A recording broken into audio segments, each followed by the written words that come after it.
everyone, I am Mecha42, your favorite YouTube harpy, and I have an interesting kind of video. This isn't going to cover some news articles, but this is just something I keep running across on social media, YouTube comments, Twitter, etc., etc., etc., in dealing with people who love Discovery to a point that they want to insult and attack and defend like a cornered rat trying to claw your eyes out for their lives. These are the top 5 Star Trek Discovery fanboy arguments that they like to use against us. Our normal, logical, reasonable arguments. And I really wanted to give you a top 5 list because they are so non-player character arguments. They're so NPC, pre-programmed responses. And I have good authority and good suspicion and good rumors and sources out there. But it is, I will stress rumor, but the CBS and PR companies that are promoting Discovery hand out these 5 talking points. There's a couple others that people kind of throw in and twist. But these are the big 5 that I keep seeing. And yeah, these are the big 5 I keep seeing on, between Reddit and Twitter and social media that people keep sending me. And I hear you guys. You guys keep arguing the same arguments over and over again. But we don't have to. If you see these arguments, you're basically talking to a brick wall. You're basically talking to a non-playable character, so you can just stick a bucket over their head like you would in Skyrim and just pretend they don't exist while you loot their store.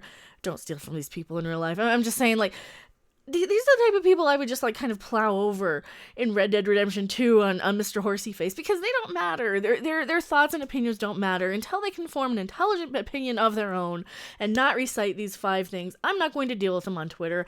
They're just going to be ignored or blocked because I'm tired of these. I'm tired of these arguments. I'm going to make the case once and for all. So here we go. Point number 1. You should be glad we have to do Star Trek. Would you rather have no Star Trek at all?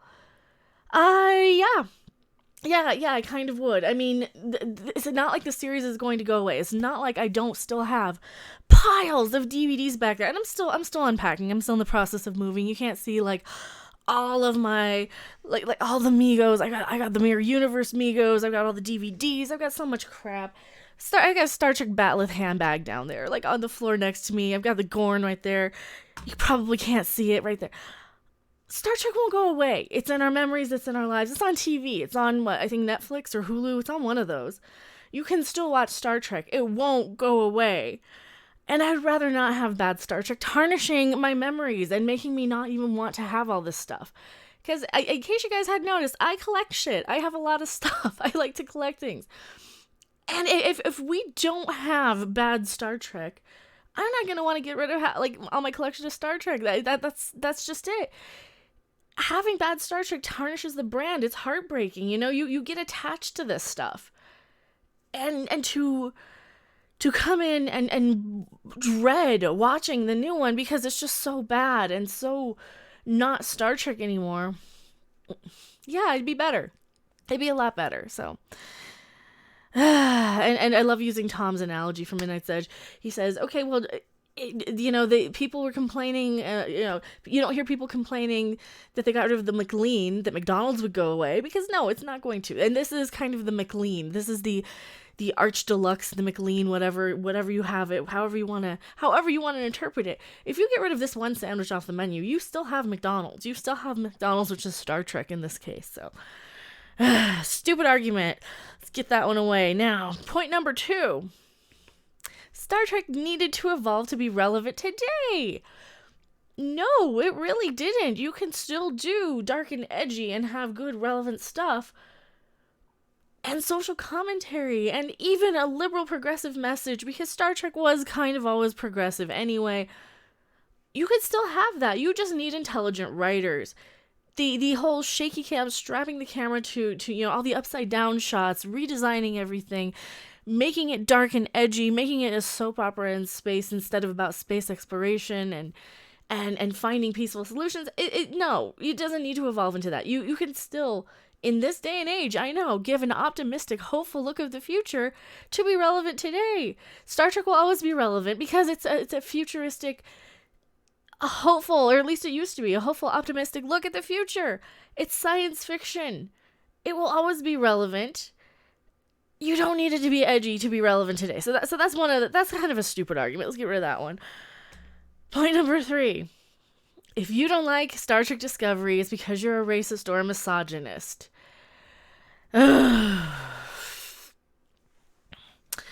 Yeah, I'm gonna just scoot my chair down and out of the way. You see these Migos? Okay, that's Kirk and Spock from the Mirror Universe. Both actors are Jewish. That's Uhura. And that's Sulu, also Mirror Universe. I don't think Uhura is a white actor. I don't think she's played by a white actress. I know. It's Sulu. Rumor has it, his actor is gay. No. Just fuck off with this. Fuck off with that argument. That's just stupid. Number 4. It's just a TV show. Why do you care?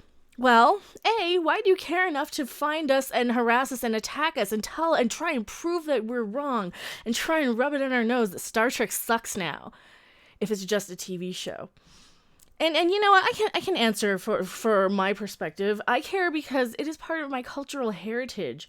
I grew up on this. We share these things in common. We can always go talk about Star Trek when we can't talk politics, when we can't talk religion, when we can't talk, sports even. When you can't talk to your family about anything else because you would ever got along with them, but you can talk to your uncle about Star Trek because that's something universal. And all these modern, new, normie, drecky sort of people come into the fandom, give us these NPC pre-programmed responses, and they're dumbing it down. They're appropriating our culture, and Jessie Milestone actually probably came up with that term. I think she was the first person who used that. You have all these people in the fandom who are coming into the fandoms. She was talking about Star Wars, but it applies in Star Trek as well, who shouldn't be watching this stuff. These are people who are not, I hate to use the word, they're probably not intelligent enough to actually understand real Star Trek. And I'm going to get to that in point number 5. They don't understand, and they want it to be something it's not, and they don't understand why we want it to be the same. They're like, oh, well, you just want it because it's this way. You just want the old Star Trek. Why do you even care? Why do you care enough? It's just a TV show. Why do you even watch it? Why do you care? Why do you complain about it? Because we want something good. We want something to look forward to. We want Coke Classic is what we want. You're trying to give us new Coke, but instead of new Coke tasting better, it has like dead baby skulls and entrails and ganglia floating in the top of it. It doesn't taste as good or look as appealing as the sleek Coke Classic that we know and love and have grown up with. We don't want this new Coke with bits of chunks of shit floating in it. That's why. I mean, you stop taking our cultural heritage of stuff. And I know I sound like a broken record, and I know Doomcock is the one who definitely is coined the cultural heritage and our, how does he put it, myths, our cultural myths. It is so right. You could always go and talk to somebody about Star Trek. Until now, you kind of have to approach them of, what side of Star Trek are you on? What side of Star Wars are you on? What side of Comicsgate are you on? That's not how geek fandom used to be. That's sports ball. That's politics. That's religion. That's all the shit I don't want to talk about. I'm sorry to people who are religious and are sports fans and super political. I go to Star Trek to get away from that stuff. I don't want to talk about politics and religion, and I just don't care. I really don't. I don't care. Both sides are just absolute shit of the political debate. I don't care one way or another. And I keep that off my channel, and I try and keep civil. If I see it getting too political in the chat, I try and keep it civil. Because we gotta remember, we're here being passionate about a TV show that is our escapism, that is our hopes, our dreams. People decided to be doctors and engineers and go into space because of Star Trek. We have the equivalent of like pad technology. We have little computers with their touch screens because of Star Trek. I just read an article. They've made an actual light sort of replicator 3D printer thing because of Star Trek. This is why we care. It's important. It's not just a TV show. It's not. It is our culture. It is what we can be. It is what we can thrive to. It is what we can strive to be. Humanity will thrive if we can get to that. And we can't. We can't just put our differences aside about all this stupid shit. Like these little arguments. This is stupid shit. This is why these people shouldn't even be in the fandom. And I'm sorry if you do like Discovery, then clearly, you're watching it for a different reason and you're not part of this NPC pre-programmed little handful of responses. And that's fine. You guys can like that all you want. You can like it for what it is. You can like it for some Star Trek noises on in the background while you're playing Candy Crush on your phone. That's fine. That's not a problem with it.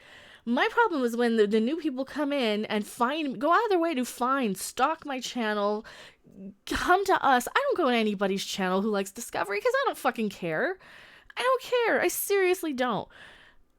I don't want to hear a positive review. I don't want to hate watch a positive review. I know a lot of people hate watch my negative reviews, which is fine. Welcome. You're welcome to your opinion. You're welcome to hate watch me.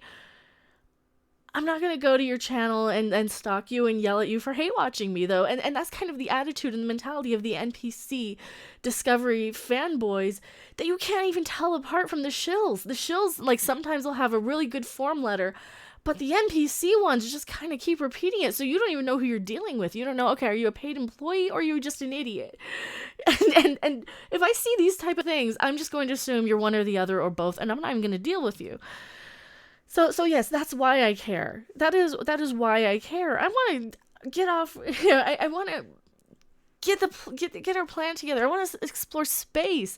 I want to have an opportunity for that, to peacefully explore the galaxy. Who doesn't want that? I want to see what's out there. Hell, I want to see what's down the street. And when we have stupid shit like this keeping us squabbling and bickering, we're never going to do that. So that's why I care. Next, the next point. Now, this is a biggie. This is a biggie. This is like a two-parter. This should have been a two-part point. Everyone hated TNG, TOS, DS9 when they premiered, or the first season sucked of TNG, DS9. Where do we begin with this one? Well, first off, if you truly, genuinely believe that season 1 of TNG and DS9 sucked, fuck you, you're not a Star Trek fan, get out of my franchise. Excuse me, I'm yelling.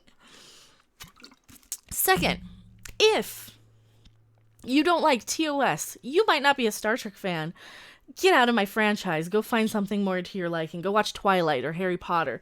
Not that there's anything wrong with that, I'm not a Twilight fan and I never got into Harry Potter, but, the point is, not everybody hated TOS, TNG, or DS9. In my opinion, and a lot of people's opinions, TOS and or at least TNG and DS9's first seasons were a little weaker. They were still knocking out of the park 7 out of 10, about an average for episodes for the first couple of seasons.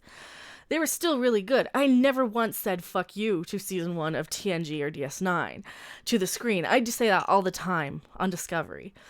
I never once said, get this shit off my screen, what am I watching, on TNG or DS9. I never once said, oh my god, I hate this character, why would they do that? On TNG or DS9. If you hate those series, if you truly believe that, maybe Star Trek isn't for you. Maybe this isn't your franchise. Maybe more reality show. Maybe the new Doctor Who might be something you love and enjoy. Something, go watch something that you can just listen to in the background. And, not that there's anything wrong with that, but I mean, if you were there loving this franchise, and there's nothing even wrong with just liking it in the background noise. My problem is when people use these arguments and come to me with these arguments to try and discredit my hatred of Discovery, my dislike of Discovery. And they always state this one article. Here, I got video proof. They state this one Globe article. The Globe. A tabloid article. This is like believing that, the Weekly World News was correct when Batboy was running around in the wild and escaped or whatever. You guys remember Batboy from Weekly World News? Or the Weekly World News also ran an article, I'm gonna go off topic, where a clown was shelled to death by an elephant when he wore a peanut suit. That was an episode of Mary Tyler Moore Show. That actually didn't happen, and they were running it like it was news because it was a tabloid. It was an entertainment news purpose. So this is the thing that says the fans are furious. That's because this is clickbait. This is a tabloid. This is the Globe. Now, this has been debunked many, many times. This comes right off of Reddit. This is from one of the people actually in the article. So, he says, slowly comments turned from Star Trek V to Star Trek TNG. In February, I said, I suspect it may be one of the highest rated syndicated programs ever. Starting in June, there was a minor uproar over a report in the tabloid The Globe, which claimed that many fans had already hated Star Trek TNG and were organizing a letter campaign to put a stop to it. Shirley Mayuski, Ruth Bressinger, and I were quoted. All of us, however, were quoted out of context. Shirley and I supported The Next Generation from the beginning announcement. The reporter completely ignored our positive comments and ran only quotes from us saying that we knew some fans who were upset about it. Ruth Behringer said she was not opposed to the show itself. She was opposed to only calling it Star Trek. In Interstat, as well as the official Star Trek fan club's newsletter, fan mail in support of Next Generation was overwhelming even before the first show aired. Not only that, Gene Roddenberry himself did bring in, I think the head of one of the main fan clubs. I can't remember the name of it. I was just watching this not too long ago on YouTube. They have all the behind-the-scenes TNG stuff. He brought in this person from the fan club to get their approval, basically, to show off what he had done, to say, hey, what do you think? What did we do right? What did we do wrong? So, if that is your argument, fuck you, you're not a Star Trek fan. I'm tired of it. I'm not going to listen to that. Anybody who gives me those arguments, I'm just going to block you on Twitter. You guys don't do that. You guys are actually really amazing, and you're awesome, and you can think for yourselves, and you have really awesome, intelligent arguments about why the show is bad. And some of you have great arguments about why the show is good, too, in your opinions. That is perfectly okay. It's just these 5 responses I'm done with. They're the NPC, non-player character, pre-programmed responses, and I'm not going to deal with them. So, thank you guys so much for watching. What are some of the pre-programmed responses that I missed? Did I miss any? Do you guys find the same comments over and over again when we were talking about Discovery? You guys can send fan mail, letters, cards, whatever, fan art, porgs, anything you want to send me. Mecha Random 42, P.O. Box 1566, Loveland, Colorado 80539. As always, I am Mecha Random 42, your favorite YouTube harpy, and I will see you guys on the next video or live stream. Bye! Thanks for watching! If you liked it, make sure to hit that like button, and if you want to see more, don't forget to subscribe. See you in the next video. Bye!